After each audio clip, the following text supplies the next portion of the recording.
Well, Zach, Elliot, and Wayne, it's really good to have you on the show. Of course, this is fairly early on in this new show, but I had you on the Hoodoo Music podcast before, back when Her Pilots was first starting out. But now you've been around for a little while, and even with everything that went on in 2020, you put out a full-length album. Why don't you tell us a little bit about Big as the Sky? Big as the Sky. Why?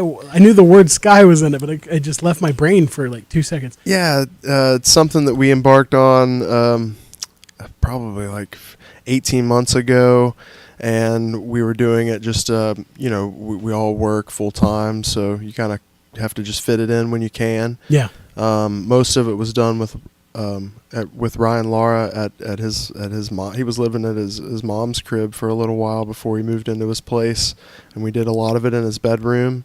It kind of added to the mood, you know. It did, and he's great. He made us feel at home, and we had it finished.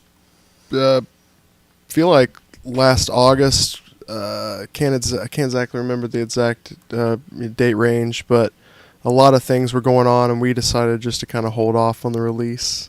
It's kind of cliche. Another COVID happening, right? I mean, it was just disruption. It was a lot of disruption. Yeah. A lot of people were all over the place. A lot of fear and a lot of unrest. Rightfully so. I mean, a lot of terrible things were happening in our country, and we just kind of took a back seat for a little while. Kind of following the lead of a lot of artists that we look up to in the scene, and we don't know what to do, so we kind of just follow the lead of the ones that we look up to. So we released it in February, and there wasn't a lot of stuff going on until around April or May.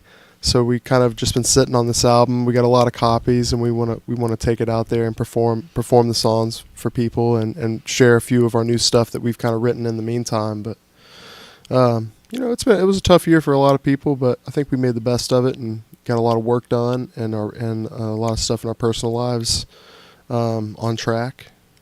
And a lot of fun stuff. We know that's something I was kind of thinking about and we were talking about this earlier, Elliot, that with the whole of last year, everything kind of coming to a screeching halt, and you were all, for lack of a better term, you were all stuck on the runway. Yeah, what the hell were we talking about? So specifically, it was about how there are a lot of established mid-level bands out there that they can kind of pick back up. But you were just in the process of taking off when everything fell apart. And you were mentioning that there are a lot of new acts that are coming up, and so everybody coming back all at once, it feels like you're starting over, or is that... No, not starting over. There's bands that were pretty entrenched, been doing really well for a few years leading up to the COVID halt. Boo Hag can just pick up where they left off because they're brilliant, got a great following. Daddy's Beamer, Whitehall, all those guys, the upper middle level, solid, South Carolina. Yeah, but we're a little newer than that and have a little bit less of a following, and for bands in our level, it's just it's not any harder than anybody else, I suppose, but we're still trying to establish, so you feel like you got to start from zero again, but it not feels totally. That way. Yeah. It's just a weird zone to be in. We're not brand new, right? But you've been around for a while, but at the same time, you were still in the process of establishing your presence. Yeah, I feel like we were hitting our stride. Yeah. We were getting really comfortable in front of people, and comfortable with our music, and kind of finding the nuances of the songs. We were progressing. Well, and that actually, this kind of brings me to a question I wanted to ask you, because so we've got in our the show has Patreon, and in our Patreon Discord, we have a section where our designated inquisitors can submit questions that make it onto the show. So Woodle asks, so y'all have been able to play shows in Greenville and Asheville, beforehand and currently getting started again. Are those experiences mostly the same between the two scenes? Specifically, what differences do y'all see between the two scenes? Big differences. I'm in Asheville. You're in Greenville. Big differences, don't you think? I think it's And you big go back and differences. forth to Asheville all the time, so you understand how it is. It's just just different. For instance, as of the most differences as of late is that South Carolina venues opened up sooner than North Carolina venues. The audiences, I feel like in Asheville, they're more willing. They're wanting to see art. They want to see new. They want to see original stuff. Sure. In Greenville, the most popular band I think around right now is Randomonium / Neon Arcadia / Some three other Rando things. Trio, something. Anyway, their shows are packed. I'm jealous, but I feel like the Greenville scene, they want to, they want to hear like the classics and maybe not be as loud so they can hold a conversation. But every time I've played in Asheville, man, the artists up there, they really want to see what you got. And Yeah, there's something about packing out Static Age, for instance. Yeah. Man, that's good. It just feels. It seems like really people cool. just are ready to experience all kinds of forms of new art in Asheville a little more than in Greenville. Well, I think Greenville kind of took a big step back in terms of the arts and music scene in the past year. And so it seemed like over the past couple of years, things have built to a crescendo, and it was just kind of a sudden, silence. Also, I'm just gonna say it. I kind of miss the old radio room. We need to fill that void again. Just like having a dirty, like... We need something yeah, real with dirty. a terrible bar in the back. The old radio room was my favorite toilet.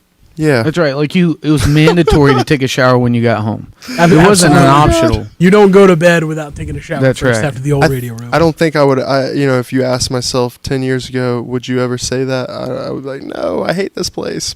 but I love what the radio room has become. But I really do miss that sort of like, it felt a lot more DIY. Just Party. yeah, I don't know. I mean, We were younger too, but yeah, still. no doubt. Yeah, but still. I guess you always Price of success. Yeah, and I mean it's a. I feel like the most fun I had playing recently was we played a show at this thing called Frisky Park LLC. LLC. Oh, and Frisky Park is in Central? Yeah, Clemson area. Man, it was just something about everyone standing in a kitchen in a living room. With the familiar surroundings, you're more likely to get a little loosey goosey rather than when I feel like when I'm in the radio room and I'm around people I don't really know. I kind of just like stand there and nod my head. I don't want to look too uncool, But I felt like when we played this more of a house show feel, people were way more relaxed and open to kind of get a little loose and get a little crazy, and get lost in the whichever band was playing. I really enjoyed it. So is that something would you prefer to play more house shows, more intimate settings in No the doubt, future? without a doubt. Yeah. We started like Zach's saying, that show was pre-COVID, so that thing was happening more. Yeah. I don't know who's doing house shows now as many. I know Melon Barn is a. Oh yeah, It's very DIY and- DIY, yeah. you see videos from that place. It's like, man, I want more can't of wait. that. I can't Want wait more to of get that. out there and see a Yeah. show. Not even play one. Just be there in the Yeah, audience. and I've been take it meaning in. to get out there for a while. I want to experience that. Are we old? Will they allow us to come? Look, we're all in our 30s. Well, except Wayne, he's entering his 70s now. Yeah. Yeah, you can't come, Wayne. You're not cool. Oh, they don't have Wisdom. a wheelchair accessible door. But I just burped. I tried to disguise it. I don't know. I don't know. Being older doesn't. I don't think it precludes us from DIY shows. I used to go to shows at Pablo from time to time. Nice. Rest in peace, Pablo. But man, I would feel like weird. I was like, oh man, I'm the oldest person here. I'm 32, and all these kids are in college, jumping around, having a good time. Then I'd look over and I'd see some middle-aged suburban dad or grandpa there, and I'm like, oh no, Yeah. this is cool. Yeah, This is dads fine. liked rock and roll first. So, That's true. I mean, it's our dads So- that introduced us to it. Exactly. Thanks to the dads. Well, really. speaking of dads introducing us stuff, And moms. and moms, yeah. What are the influences that you're working with? What are the things that inspire you when you wrote "Big as the Sky" and when you're working on other songs for your next potential releases, things like that? Well, it's kind of turned into a joke. Everyone kills me about it, but I do listen to Go a ahead and lot say of the it. Strokes. There we go. I was waiting for it. Jeez, I listen to a lot of different music, a lot of pop music. When I met you, you didn't really listen to as much pop music. Oh yeah, Delaney Kern has had she's had an influence, my fiance, and it's so cool because she shows me songs that I never would have thought to listen to, and I just find such an appreciation for a lot of newer artists and pop music in general. I enjoy it more than I ever have before.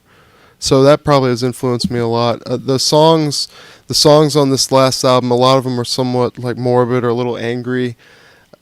Just who I was for the past decade, I guess. Just anxious and kind of angry and just going through a lot of stuff, relationships and heartache and trials and terrible accident. But these new songs that are coming about, they seem a little more positive, which is cool. I think the band is evolving. Every month it seems like we're writing a new song that I don't think I would play something like that in the past, but I'm digging it. It's been a journey, and I think we'll see what happens. Ultimately, everybody's favorite songs are the ones we wrote more collectively. Yeah. Because they're fresh. Rochambeau and Figure It Out were kind of newer songs as a band. Yeah. But then there's certain people who love All I Can Ask, and it's like the oldest song, so Right? I mean, it's all subjective, I guess. Cool Little Ghost. I don't know. I really love the That's an older song song. 3 to 1, and That's not you out haven't yet. even released it yet. Yeah. Yeah, a lot of the songs we will perform before they're truly done and set in stone. Sure. And I kind of take that page from stand-up comedy, because if you follow a comedian, he or she may have a joke that evolves over time. Like they change the punchline, or they change the order, or they may even change the wording up. A song really isn't finished, set in stone for me, and for I guess the band now, you guys, until we put it down and record it. So I'm so apprehensive to play new material in a forum like this, because I don't want it to be set in stone. That's why I was getting around to this 3 to 1. We performed that on the Hoodoo Music Pod, and it just wasn't ready. I wasn't ready to release it. I think originally you gave me the okay to release it only to the patrons. Yeah. And that was it. And it was very well received. People really like and I think what I really like about that song is that it comes from it's a place of, you wrote it from a place of pain and healing, but also it's just so, it's so you. Yeah. Like it's you're bearing your soul in that song in a way that's just, it's endearing and it's powerful. It's pretty much just in me in song form. First of all, just telling my family, especially, I'm sorry for like all of my F ups, and saying I love you and I'm going to be around. So it's a personal song, and I always, when we perform it, I say it's for my family, because I mean that's like the only people I really like wanted to hear that song, and I wanted them to hear the lyrics in its final form, are my sister, my mom, and my dad, and we've shared some private moments about those what I'm saying in there, and they know what the deal is. We all love each other, and it's not been perfect, but that song really captures that mood, that emotion. It's good. They really enjoy that song, and they added so much to it. I mean, the rhythm section, I think I was just a broken record in the last podcast, but how they take my song ideas, my riff ideas, and just completely take off with it, and just turn it into something that, geez, I have to rewrite what I was thinking about this song, and it's fun. That's the fun part about being a band, is just being creative and trying it out in front of people and see how they think about it. We have a new song called Babe that originally we played with a band I really, really looked up to, and I was so excited to play with. His name is Billy Moon.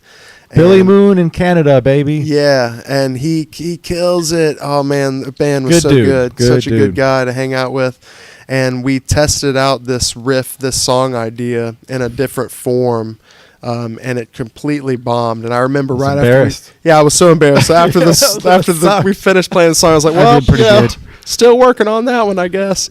And almost 2 years later, we just from being creative and bringing it back to the drawing board, we kind of turned it into something way more new and fresh and a little more poppy. It's probably when what you're listening to kind of infects what you're creative with, but it's going great, man. I mean, the last year there were so many negatives, but from it, I think we all became a lot closer with our significant others, and Or else. or else, and we all focused on our progressing in business in our own aspects and trying to just make money and trying to set up I don't think I'm ever going to retire, so I have to Work's kind of fun. Yeah, work's been fun. Work's fun. And that's another thing about us that people might find. I mean, we're all very multifaceted people. Her pilots, like I talked about this the other day, and it really started hitting home. I don't put all of my identity in this band. Sure. I'm not just Zach Young from Her Pilots that plays music. I mean, when we go out to parties and stuff, people, like, when they find out I'm a musician, like, seems like everyone just hones in on that. But I mean, I love playing sports. I love being silly. Yeah, you were supposed to go do it was a kickball game tonight, Yeah, and it got rained out. Adult co-ed kickball. It's so Yeah. fun. It's just fun to kind of diversify and just have fun with the ride of life. But the music is going great, and some even ourselves might get caught up. Oh man, we slowed down. We were on track to kind of maybe get to the next level, but really, I mean, we're just kind of taking it as it happens organically. I don't know. I think I'm less cynical these days, and the music is going to reflect that. Good stuff. Well, let's hear some more of it.